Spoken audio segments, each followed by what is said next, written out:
Mga kababayan, eto pa ang isa pa po sa mga pinagkaabalahan na naman ng Pangulo at napakaganda na namang epekto sa ating mga kababayan dahil sa ginawa ng Pangulo po dito mga kaiksena sa Nabotas Fishport o NFPC Market 1. Ano meron dyan, Direk? Eto na nga. Panoorin po ninyo at kung hindi kayo matutuwa dito. Tabi ko, where are you? Boom! Oh. Oh, nabasa nyo. Ang ganda, di ba? Sino mga taga Nabotas dyan? Ganyan ba dati? Ang fishport nyo? Ganyan ba? Tabi ko. Boom! Nangyari? Wow, oh. Grabe, ilang pagitan lang yung kada poste, oh. Liwanag, oh. Grabe, kung sa ibang mga kurap yan, malamang mga isang basketball court ang layo ng poste niyan. Kita nyo, lapit, oh. Ganyan ang liwanag. Oh. Oh. Uy. Ba, may paganon pa, ah. Take note, lahat naka-boots. Oh. Aba. I'm happy to report naman na kitang-kita naman natin dito na medyo maganda yung... Uy, ang daming isda. Sarap, uy. Ang sarap itong, ipaksiw. Nakaw. Nagutom tuloy ako sa, galunggong, oh. facility. Uy, gata, tulingan. Oh my God, ang sarap, ang laki. Nagugutom ako sa mga isda. Still a big upgrade from what it was before. Oh. Pero unang-una dati yung condition nito sa sobrang sama niya. Yan. Naku naman, Tobichanko. Binabaha na. Ano ba yan? Ang pangit pala dyan, putang ina mo. Ang tagal nyo namumuno na mamayagpag dyan, oh. Ang dugyot nyo dyan. Subscribe na agad. Ano ito? Ew, yak. Kadiri naman pala dyan dati. Biruin nyo ngayon, nakita nyo yung pagbabago? Oh my goodness. Hayop talaga, oh. Binabaha na, binabaha. Oh. Ngayon, inangat ito. Ano? Ay, kung ako yung taga dyan, hindi ako mamamalengke dyan. Hindi ako bibili ng isda dyan. Bakit, Derek? Magkakasakit ka pa dyan, Paano kung kakamanicure, pedicure mo, o pedicure mo lang? Antimano ka agad, mga kaiksena, infection ka agad mangyayari sa'yo dyan. Paano kung halimbawa, meron kang sugat-sugat dyan? Diba? Hindi, ako literal. Kung ako taga rito, hindi ako bibili ng dyan. Lalayo ako. Doon sa hindi ako lulubog sa baha. Boom! Buhay. Kung may motor ka pa, diba, susuong mo yung motor mo dyan, kalawang ang abot. Boom! Naknanto siya talaga, oh. Diba? Oh. Okay. So, yung parang... Yan, oh. Boom! Oh my God, the place is so very, very nice, diba? And no baha, diba? And look at the color of the roofing, diba? And the beams, the beams, diba? The quality is super wow na wow, diba? Yung capacity dito dati or the number of days of operation. Oh, asan ang baha? Oh my God, diba? Ang sarap ng mamakyaw ng isda, paninda, panegosyo, pang ulam. Hindi kagaya nung araw, Tobichanko. Ina nyo. Boom! Oh. So, parang nabawasan to, let's say one full year, nabawasan ng 25 to 30% dahil sa baha, high tide, tapos yung inefficiencies nito dahil this is a 50-year-old port. So ngayon, mas mabilis ang mag-unload, mas maraming ma-unload, mas maraming days siyang open. So malaking bagay. Hindi lang yun meron tayong plano na hindi lang ito magiging fish port. Pati yung mga ibang goods from, let's say, Mindoro, Palawan, Romblon, Marinduque, agri-goods, may ibababa na rin ito, mabenta ng wholesale para mabawasan ang transport cost, mabawasan din ng traders. Galing so, naman. Hopefully, makatulong din to sa pagbaba ng inflation, makamura ng bilihin sa mga mamamayang Pilipino. Malaki ang maibabawas sa tinatawag natin na post-harvest losses. As of now, nasa between 30 to 40% ang nasa statistics no na tinatawag na post-harvest losses, ang Navotas Fish Port ang premier fish port natin sa buong bansa. Oo. Pag naayos Kita nyo na, Premier Fish Port. Tapos itong mga namumuno nyo dyan, walang silbi. Boom! Di ba? Oh. natin ang Navotas Fish Port, yan ay nagsisignify na bubuti at patuloy na bubuti yung mga... Ito, tinakita nyo naman mga kaiksena sa likuran ni Sir, di ba? Yung mga nagtatrabaho dyan, maayos ang kasuotan, naka-boots. Pero pag pupunta ka sa ibang mga port, di ba?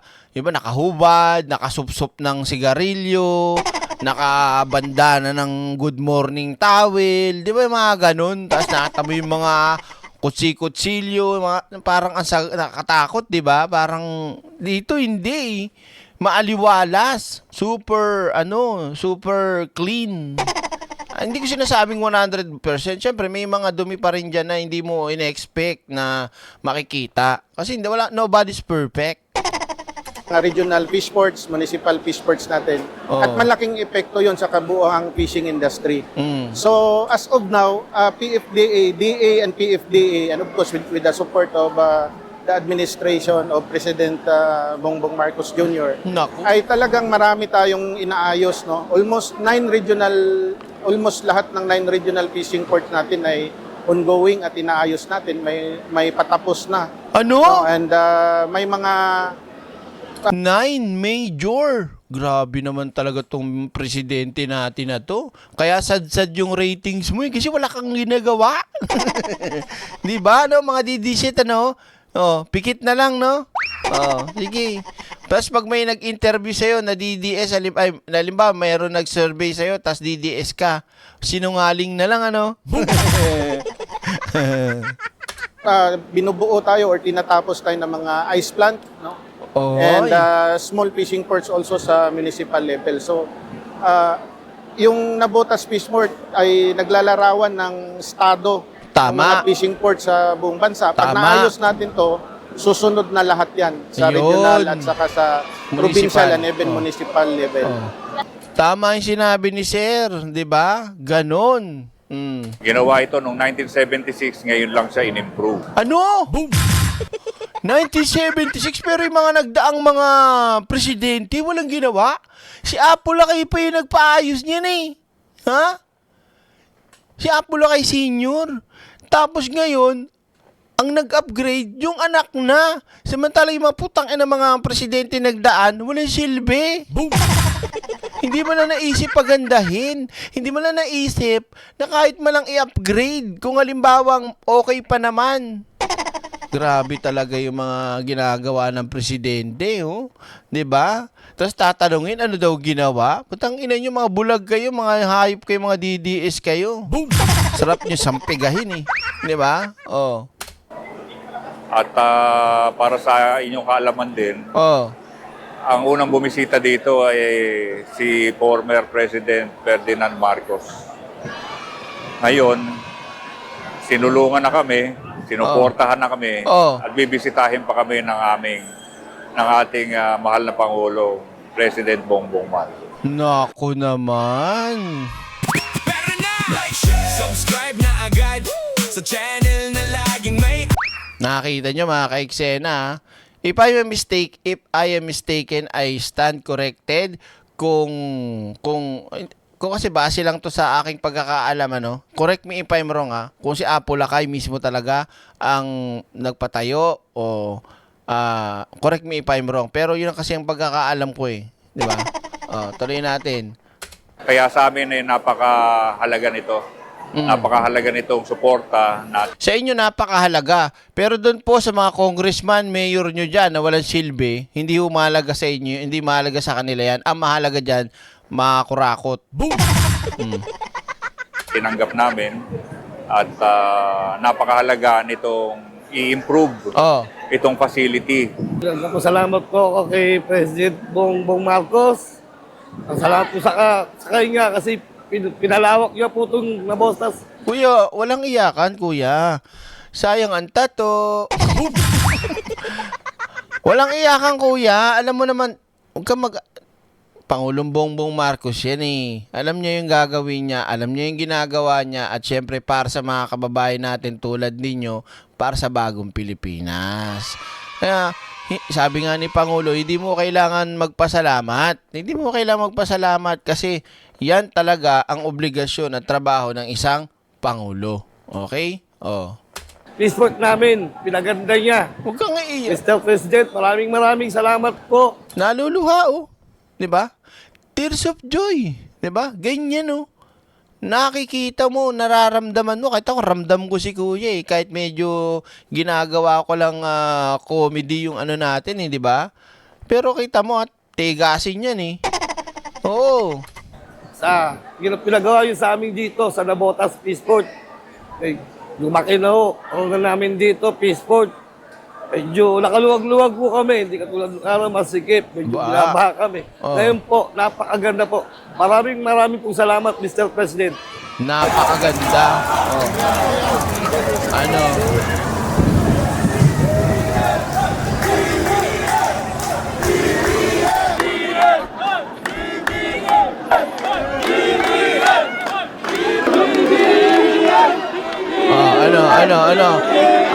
Ano? Oh. Grabe, oh.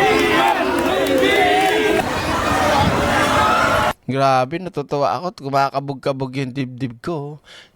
Nararamdaman mo yung saya ng tao kasi nga, napasaya ni Pangulong Bongbong Marcos sa pamagitan ng pagpapaganda, pagpapa-upgrade. Talagang, di ba, ikaw, makakapagtrabaho ka ba ng matino na bumabaha? Makakabenta ka ba? Pupuntahan ka ba ng mga customer kasi baha dyan sa pinagtitindahan mo? Di ba, lugi ka? O dito, dadayuhin ka pa. Kasi nga, world class na. Di ba? O. Sana sa Peaceport Taytay naman, huwag kang mag-alala, Arnold Lopez. Sinabi naman eh. So, inaumpisa na, may Siam, at susunod na yung mga provincial, municipal, lahat yan. Kaya antay tayo sa Taytay. Boom! Oh.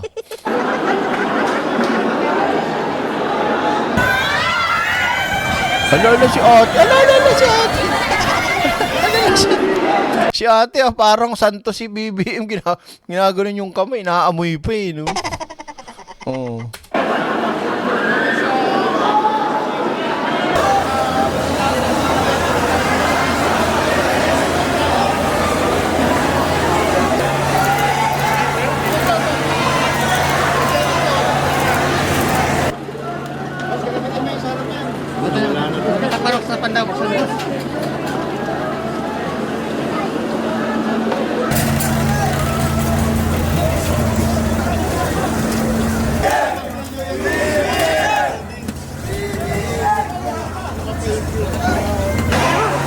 Ang daming isda, oh.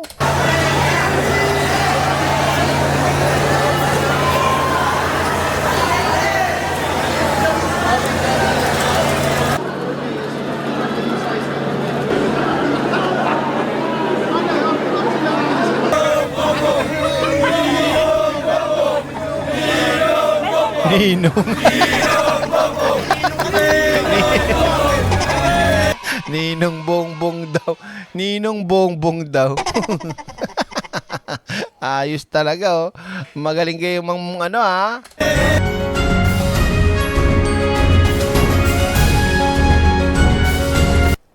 Mga ka-eksena, nakikita nyo sa video.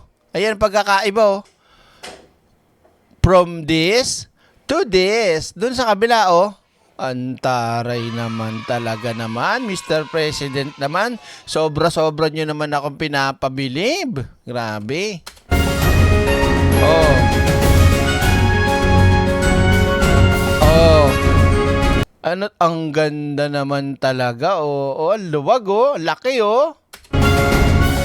Ayan, accomplishment as of June. Package 3, Modern Market Hall. Package 2, Package 1. Oy, pahalos tapos na lahat, oh.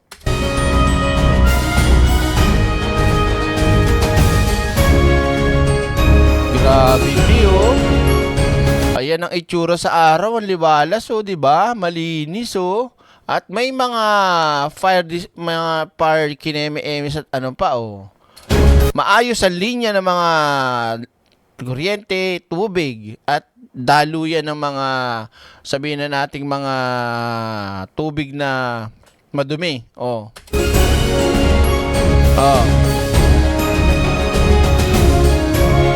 Boy, yan, ang galing oh.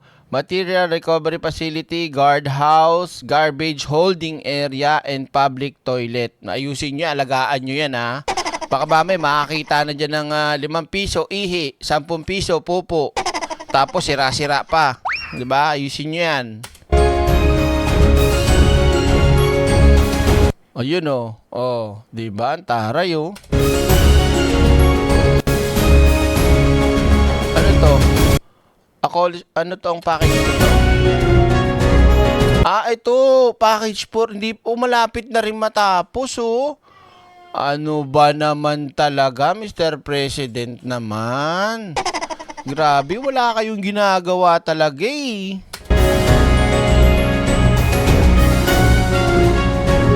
Oy!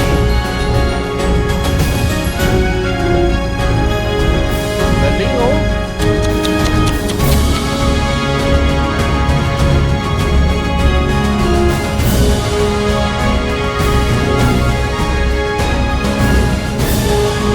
Kaya naman pala para lahat pala makakadaong makakapunta dito, no? Grabe.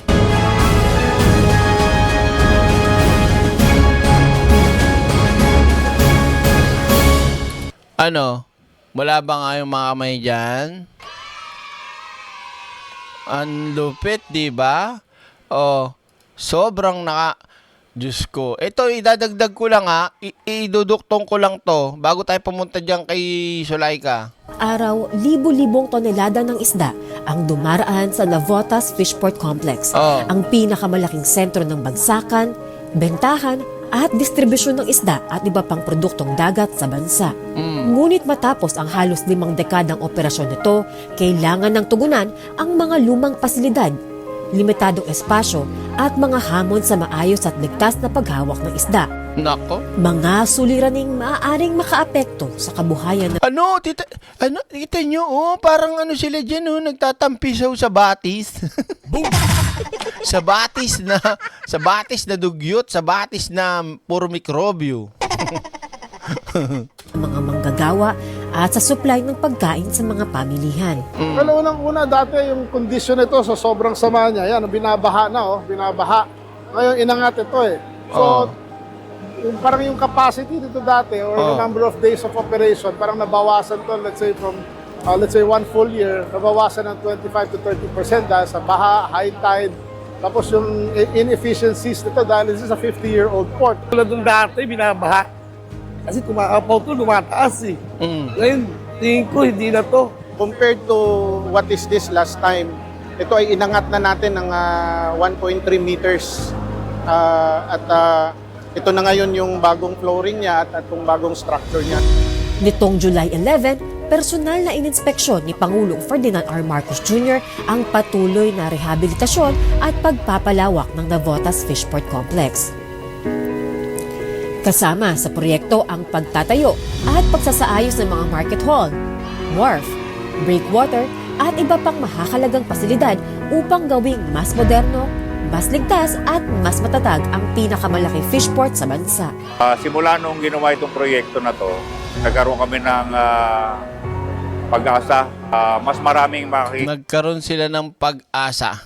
cater na mga seafoods maibenta sa buong Metro Manila at saka parte ng Luzon.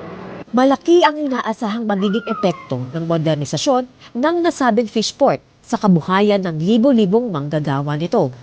Mula sa mga mangingisda at trader hanggang sa mga batilyong araw-araw na nagbubuhat ng mga huling isda. Oras na matapos, mas mapapabilis nito ang paggalaw at distribusyon ng sariling isda. Mababawasan ang post-harvest losses at mapalalakas ang kabuhayan ng buong sektor. Ang laking suporta ko dahil Ano po? Ang laking suporta? Yan po si Pangulong Bongbong Marcos. nabibigyan ng pansin ang Department of Agriculture. Ano po? nabibigyan pansin, talaga pong tutuunan kayo ng pansin na may kasamang pagmamahal ni Pangulong Bongbong Marcos. Tama? ang maliliit na mamamayan, ang maliliit na mangangalakal sa tulong ng ating Pangulo. Malaking tulong po sa amin ito. Isang mas maayos na pantalan para sa mas matatag na supply ng pagkain at mas abot kayang isda sa kapag ng bawat pamilyang Pilipino. Di ba? Maraming salamat, Mr. President. At ito na talaga ay nako. Sobrang hindi lang saludo ko sa inyo. 'Di ba? Head down pa ako pero not unbowed, pero not bloodbath o bludgeoning. Talagang ako, Mr. President. Saludo at talagang mapapabaw talaga ako sa ng wagas. Maraming salamat po. Hindi man ako mangingisda, hindi man ako laki dyan, hindi man ako maalam sa pagdating dyan sa ganyang kalakaran, pero sobrang ramdam ko ang magiging epekto at ginhawa ng ginawa nyo na yan. At hindi lang dyan, kundi sa buong bansa, sa lahat ng mga malalaking fishport, mapaprovincial at municipal na kanilang gagawin. Maraming salamat po. Diba, Ma'am Nets? Okay? So, huwag kalimutang mag-like at mag-share. Thank you so much.